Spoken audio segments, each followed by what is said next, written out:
Mañanas en Libertad. Comenzamos el repaso a las noticias contándoles que la Asociación Independiente de Fiscales ha solicitado al Tribunal Supremo que suspenda cautelarmente al fiscal general del Estado, Álvaro García Ortiz. La entidad personada como acusación popular considera que esta medida es imprescindible para preservar la imparcialidad del proceso. En su escrito, la Asociación Independiente de Fiscales advierte de que García Ortiz, en calidad de fiscal general, podría impartir órdenes al fiscal que intervenga en el juicio, lo que supondría una grave anomalía jerárquica. Argumentan además que aunque esté en servicios especiales, sigue sometido al Estatuto Orgánico del Ministerio Fiscal, que prevé la suspensión cuando se abra el juicio oral. La asociación remarca que mantenerlo en el cargo mientras es juzgado dañaría la credibilidad de la institución y solicita que sea el propio Tribunal Supremo quien actúe para evitar un deterioro aún mayor de la confianza pública en la Fiscalía. Bueno, tenemos a un presidente del gobierno que parece dispuesto a incumplir todas las normas básicas de convivencia en un sistema democrático, con la milésima parte de lo que ha pasado en este país, con la milésima parte de lo que se ha descubierto acerca de Pedro Sánchez y de sus subordinados y su entorno familiar y partidario. Pues en otro país Pedro Sánchez había durado 2 segundos, habría tenido que dimitir por vergüenza torera. En Estonia me parece que acaba de dimitir una ministra por un regalo nimio. En Alemania dimitió el presidente de la República por copiar unos párrafos de su tesis doctoral. Aquí Sánchez, pase lo que pase, parece dispuesto a seguir tensionando las costuras del sistema democrático, y ante eso hay que plantarse. Lo del fiscal general del Estado no hay por dónde cogerlo. Tenemos en estos momentos a un fiscal general del Estado que va ya camino del banquillo. Del banquillo solo le separa un trámite burocrático, que es la emisión por parte del juez instructor del auto de apertura de juicio oral. Por tanto, se va a sentar sí o sí en el banquillo una vez que se han resuelto todos los recursos contra el auto de procesamiento. Con lo cual, pues, tendría que haber dimitido hace mucho cuando fue imputado.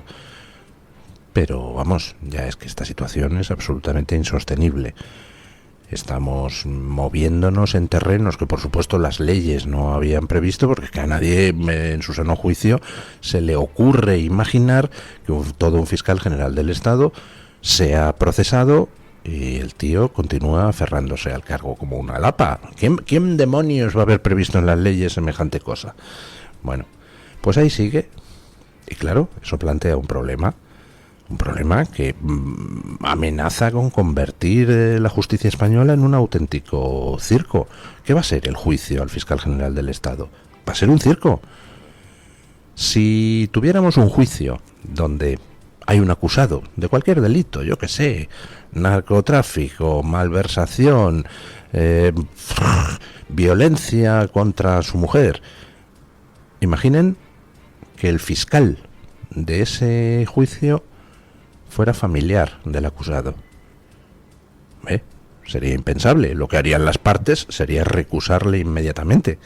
Y no cabría el decir, no, bueno, es cuñado del acusado, pero se llevan mal. Oiga, me importa un bledo si se llevan mal o se llevan bien.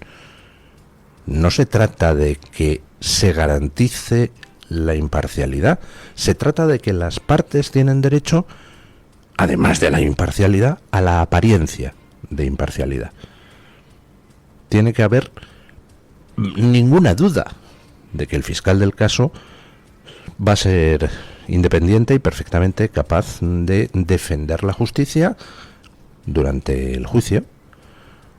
Bueno, pues si resulta que un fiscal podría ser recusado por ser familiar, por ser amigo, por ser socio de un acusado, ¿qué pasa si el fiscal es subordinado del acusado? Oiga, pues que todas las partes tienen derecho a decir, oiga, lo siento, quíteme a este fiscal, es subordinado del acusado. ¿Cómo demonios me va usted a garantizar la apariencia de imparcialidad si este señor depende del acusado jerárquicamente? No, pero es que el acusado se va a abstener de intervenir en esto. Me importa un soberano bledo, es un subordinado, sabe que su carrera profesional depende del acusado. no puede ser imparcial. Con lo cual, pues las partes podrían recusar al fiscal del caso cuando llegue el juicio de García Ortiz. Vale, muy bien, aceptamos la recusación porque en efecto es subordinado del acusado. Vale, le sustituimos por otro fiscal que resulta que también es subordinado del acusado, con lo cual las partes podrían otra vez tener derecho a recusar al nuevo fiscal del caso nombrado.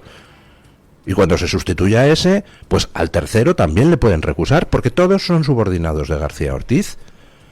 ¿Cómo demonios vamos a celebrar un juicio en esas condiciones? Hombre, es impensable, es un circo.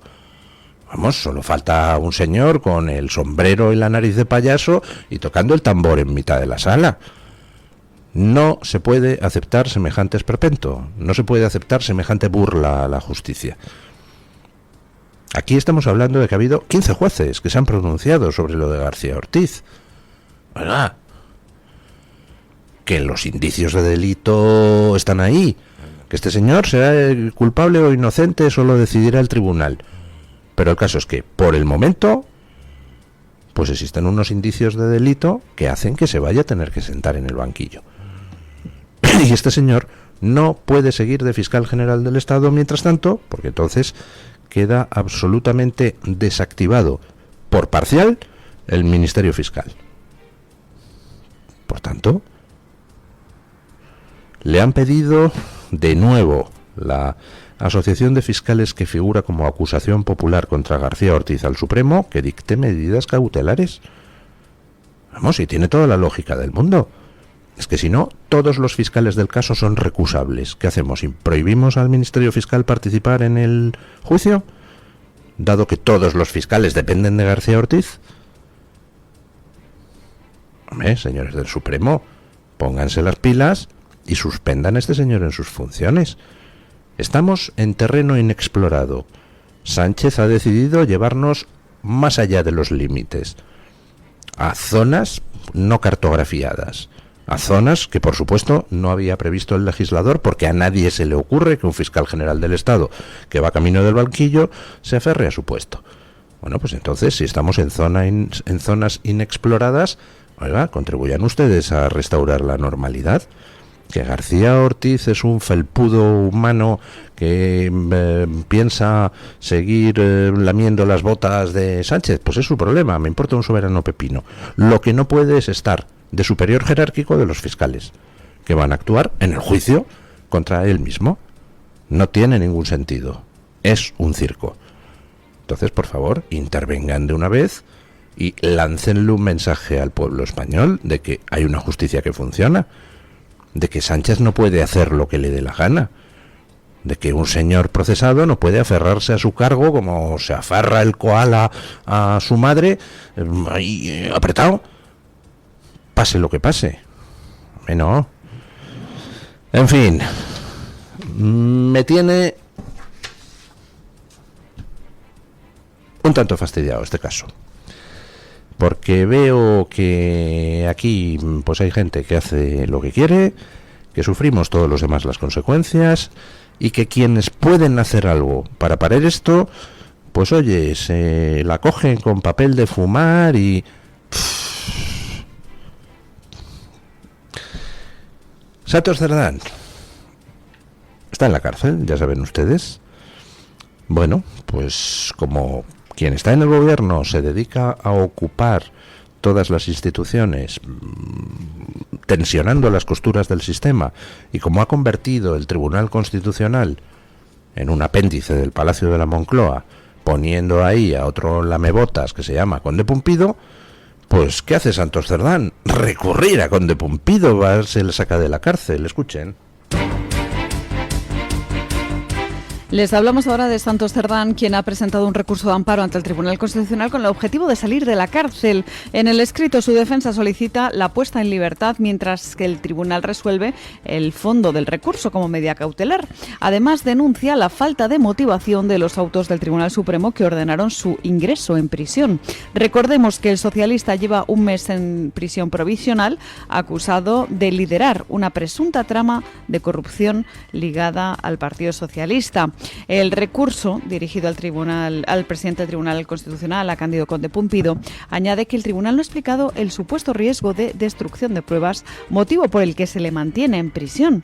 Además, advierten de que no se ha ordenado ningún registro en su domicilio, pese a ser señalado como cabecilla de la trama, y sostienen que su encarcelamiento busca presionarlo para que precisamente confiese. Que no existe riesgo de destrucción de pruebas. Vamos a ver, hoy les vamos a comentar varias noticias relativas a Santos Cerdán, porque cada día sale 1, 2, 3 noticias que hablan de flecos de la trama. Y todo lo que vamos sabiendo últimamente desde el informe Cerdán de la UCO, pues apunta a algo, bueno, que quizá hace 4 meses no veíamos claro, pero que ahora se ve con meridiana claridad, que el epicentro de toda esta trama de corrupción estaba en Navarra, nació en Navarra. Ahí es donde Santos Cerdán pues tiene una empresa, el 45% de esa empresa, Servinavar. De ahí es de donde viene Koldo, que era hombre de Santos Cerdán y luego de Sánchez, no de Ábalos inicialmente. Ábalos es un señor al que traen de Valencia. Y por lo que vamos viendo de pagos generalizados a unos y a otros, pues parece que el que partía el bacalao era Santos Cerdán. Por supuesto, es imposible imaginar que lo hiciera sin la anuencia de Pedro Sánchez, pero eso es algo que habrá que demostrar en su momento. ¿Puede destruir Santos Cerdán pruebas? Pues claro que puede destruir pruebas. Estamos viendo cómo salen a la luz como flecos de la trama, pues, familiares de Santos Cerdán. Luego veremos algún ejemplo. Estamos viendo cómo el dinero iba a determinadas organizaciones, a determinados políticos, a determinados familiares, a determinadas empresas vinculados con Santos Cerdán. Es una trama, ríete tú de los pulpos, que tienen 8 tentáculos. Vamos, la trama esta tiene 246. Parece un 1000 pies más que un 100 pies. Y por supuesto, en una trama tan distribuidita, claro que puede Santos Cerdán destruir pruebas. ¿Por qué a Santos Cerdán le meten en la cárcel y sin embargo a Ábalos y a Koldo no? Pues bueno, yo no sé qué estarán negociando con la Fiscalía bajo manga Koldo y Ábalos, pero en cualquier caso parece que el que tenía mando en plaza era Santos Cerdán. De hecho, a quien manda a Sánchez a negociar con un socio tan problemático como Puigdemont no es a Koldo, no es a Ábalos, es a Santos Cerdán. Vamos, más confianza que esa, imposible. Santos Cerdán era el hombre de Sánchez, al que le encarga las gestiones más delicadas. Y por lo que vamos viendo, pues Ábalos es alguien que se incorpora a la trama de manera más tardía, unos añitos, 3 añitos después de que empezara toda esta trama a operar. Y ya Ábalos se une al equipo de Sánchez y ya pues le ponen ahí a Koldo de chico para todo, pero un Koldo que ya había empezado a funcionar con Santos Cerdán, un Koldo al que Sánchez le dedicó un artículo en 2014 llamándole el último Aizkolari del socialismo navarro o algo por el estilo. Así que bueno, pero lo importante aquí es que el PSOE recurre al PSOE para que salve al PSOE de la cárcel. Santos Cerdán es el PSOE. Cándido Conde Pumpido es el PSOE. Y lo que está es el PSOE, Santos Cerdán, diciéndole a Cándido Conde Pumpido, el PSOE, oye, sácame de la cárcel. Bueno, pues vamos a ver si tiene éxito o no en este asunto. Se le están complicando las cosas a Sánchez. Luego vamos a ver, enseguida vamos a ver más ejemplos de cómo cada vez esto está más espesote, cada vez está más fastidiado, cada vez tienen que sacrificar más cortafuegos. Mientras tanto, hay otros temas, para mí mucho más importantes que la macrotrama de corrupción, que donde el Partido Socialista está luchando como gato panza arriba para que no se les escape de las manos el tema. Me refiero a la Dana, donde el espectáculo judicial que está dando la juez del caso, yo creo que merecería que interviniera el Consejo General del Poder Judicial, y si no, la Audiencia Provincial. Pero esto ya está empezando a pasar de castaño oscuro. Ya saben ustedes que ha habido un informe de la Guardia Civil que ha puesto el foco donde había que ponerlo desde el principio, en la ausencia de control y de alertas por parte de la EMET y de la Confederación Hidrográfica del Júcar. Es decir, en el ministerio de Teresa Rivera, es decir, en el gobierno de Sánchez. De lo que pasó antes de la Dana, el responsable es Sánchez.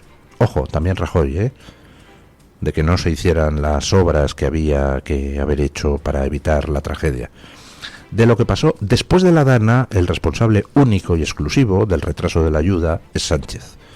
Y de lo que pasó durante la Dana, por mucho que el PSOE haya intentado centrar el foco en si Mazón comió con no sé quién o no, de lo que pasó durante la Dana, el principal responsable es quien tenía la obligación de emitir los datos en los que basar las alertas y no los emitió. Bueno, la Guardia Civil señalaba ese hecho. ¿Qué ha hecho la jueza de la Dana? Intentar refutar el informe de la Guardia Civil, pero ojo a cómo lo ha intentado refutar. Les hablamos ahora de la Dana y del proceso judicial que está abierto. La juez Nuria Ruiz Tobarra ha desestimado el informe de la Guardia Civil sobre la tragedia de la Dana, que señalaba posibles responsabilidades de la Confederación Hidrográfica del Júcar y de la EMET. En su lugar quiere utilizar el peritaje de José María Gil Garré, que es un experto que curiosamente está vinculado al PSOE. Según la magistrada, el análisis policial carece de rigor técnico y contiene lo que ha llamado valoraciones impropias. Es por eso que se va a basar en lo que diga el perito de emergencias, que fue el candidato socialista a la alcaldía de Los Alcázares, en Murcia, en el año 2015, según publica OK Diario.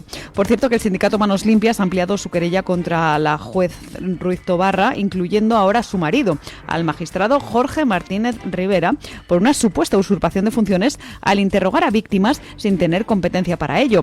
Piden repetir esas declaraciones y que el Tribunal Superior de Justicia de la Comunidad Valenciana sea el que estudie la admisión de la nueva querella. ¿Han escuchado ustedes lo que ha hecho Manos Limpias? Manos Limpias se ha querellado contra esta jueza, pues porque piensa, yo también lo pienso, que la parcialidad de esta jueza en favor del Partido Socialista es cada día más escandalosa.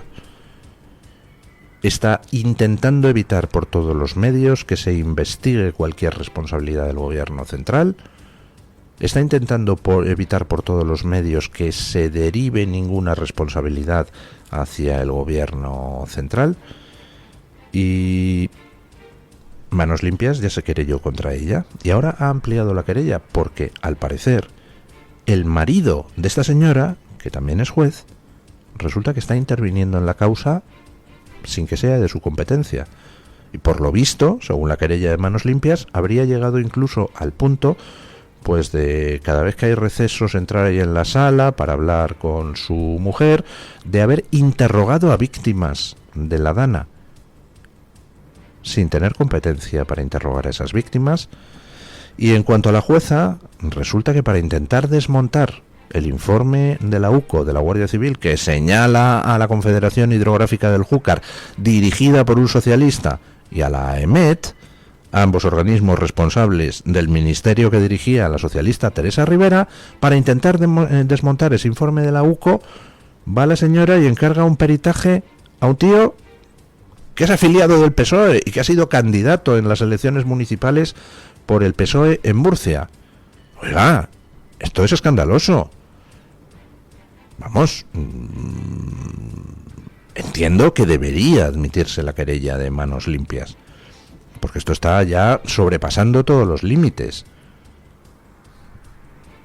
¿Cómo va a poner a un perito que es afiliado del PSOE a intentar demostrar que el informe de la Guardia Civil contra la Confederación Hidrográfica del Júcar, dirigida por un afiliado del PSOE, está mal hecho? Ya se está sobrepasando todos los límites de la obscenidad.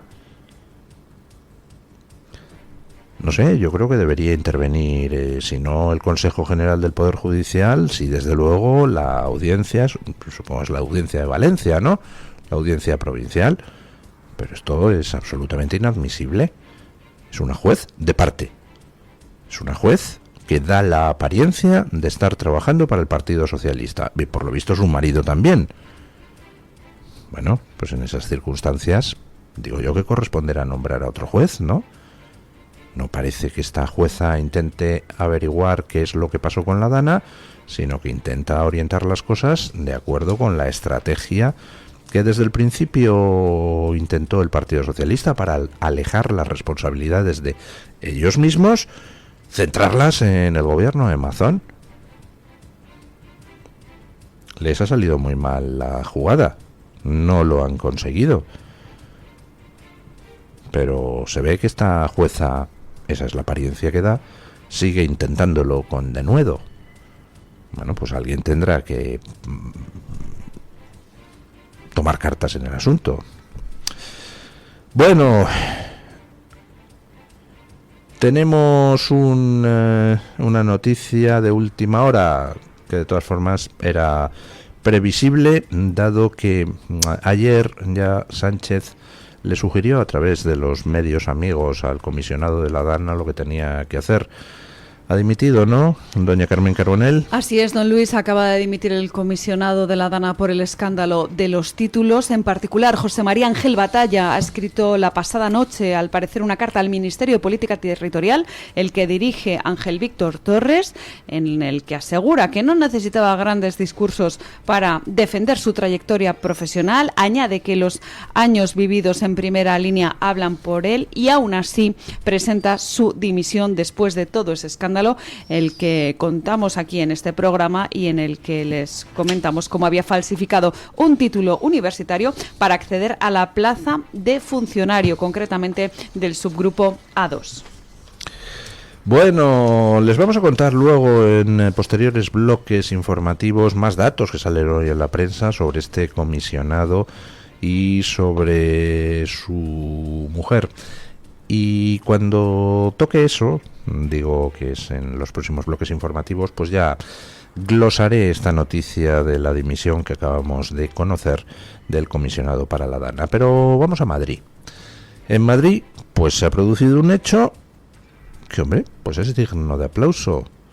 El gobierno de Ayuso ha ordenado el cierre del proyectado centro de inmigrantes en Pozuelo de Alarcón. Escuchen.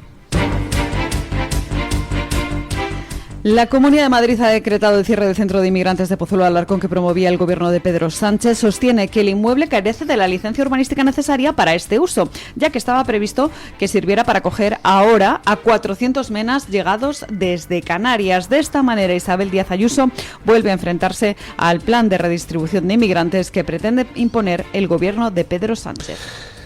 ¡Vaya!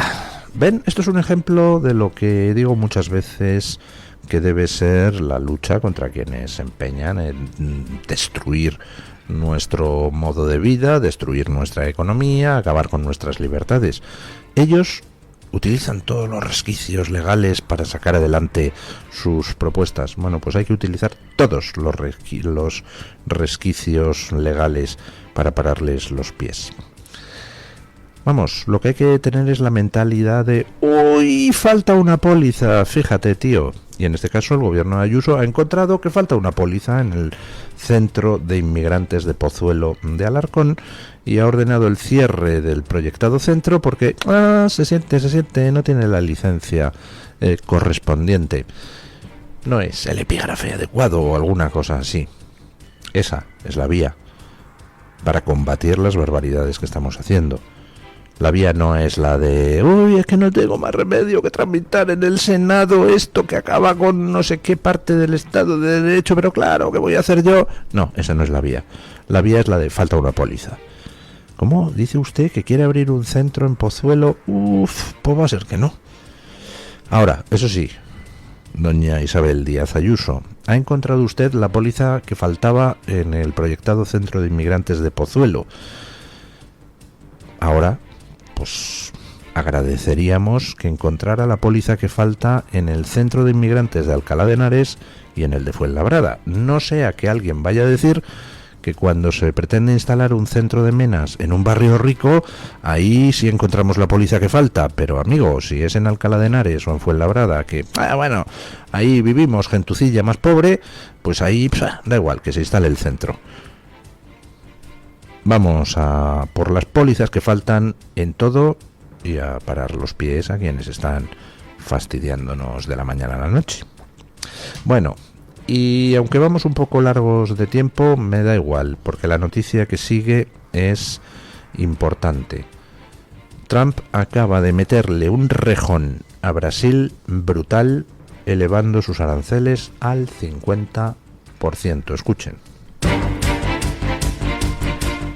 Terminamos el repaso a este bloque de noticias en Estados Unidos porque Donald Trump ha comunicado que va a imponer aranceles del 50% a Brasil en respuesta a lo que ha calificado como una amenaza extraordinaria a Estados Unidos por parte del gobierno de Lula da Silva. La orden ejecutiva señala directamente a miembros del gobierno de Brasil por prohibir la libertad de expresión y por violar derechos humanos, vinculando esta medida, la de los aranceles del 50%, a lo que definió como una caza de brujas contra el expresidente brasileño Jair Bolsonaro. Pero no es el único mandatario que ha alzado la voz contra los desmanes de Lula da Silva en Brasil. Concretamente, un grupo de eurodiputados pertenecientes a los grupos de Abascal y de Meloni han pedido a la Comisión Europea que siga el ejemplo de Donald Trump.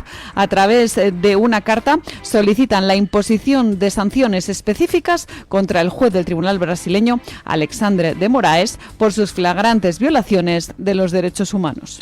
Ayer salía en una publicación en las redes Francesca Albanese, esa antisemita a la que Sánchez ha metido un rejón en forma de sanciones por sus amenazas al gobierno israelí y al gobierno americano y por sus declaraciones asquerosas sobre el tema de Gaza, empezando por el mismo día 7 de octubre, donde salió la buena señora a decir que bueno, que los ataques a Israel del 7 de octubre había que enmarcarlos en su contexto y tal.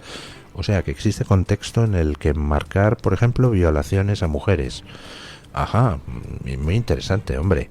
Bueno, ya saben ustedes que la ha sancionado Estados Unidos hace 10 días con la imposibilidad de tener cuentas bancarias o mover dinero a través de bancos estadounidenses, y salía lloriqueando ayer en las redes de ay, pero si es que yo vivo en Estados Unidos, mi hija pues estudia en Estados Unidos, claro, me van a dejar sin poder mover dinero. Exactamente, antisemita, a la puñetera calle, te vas a mover dinero a otra parte y te vas a vivir fuera de Estados Unidos si te apetece, o al polo o a donde te dé la gana. Pero se acabó lo de andar aquí amenazando a quienes tratan de parar los pies a Hamás, y se acabó lo de andar comprendiendo las violaciones de judías. ¿Y que te hace daño eso? Sí, claro, para eso son las sanciones, para hacerte daño. Bueno, pues al juez Alexander de Moraes, que es un señor que ha llegado al punto de prohibir sin orden judicial a los políticos de la oposición poner tweets.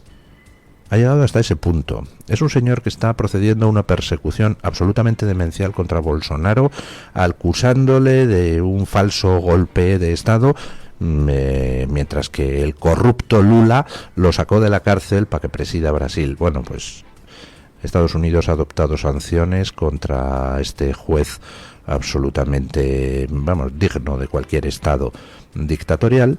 Así que, pues no sé, supongo que lloriqueará dentro de algunos días como Albanese por las redes. Y a Brasil, por dedicarse a perseguir a la oposición, lo cual entra en contradicción con el más mínimo respeto a los derechos democráticos, y por dedicarse a amenazar y a sancionar a empresas americanas, por ejemplo, lo hicieron con Twitter, pues a Brasil le ha metido un 50% de aranceles. Así que, bueno, pues nada, a disfrutar, querido Lula da Silva y Alexander de Moraes. Estamos en una guerra donde sois capaces de llegar a todo para tratar de imponer vuestra agenda progre, woke, 2030 antioccidental.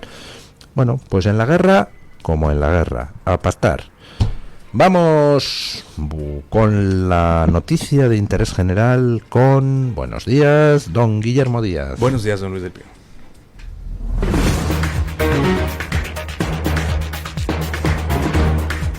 Banco Santander ofrece este espacio.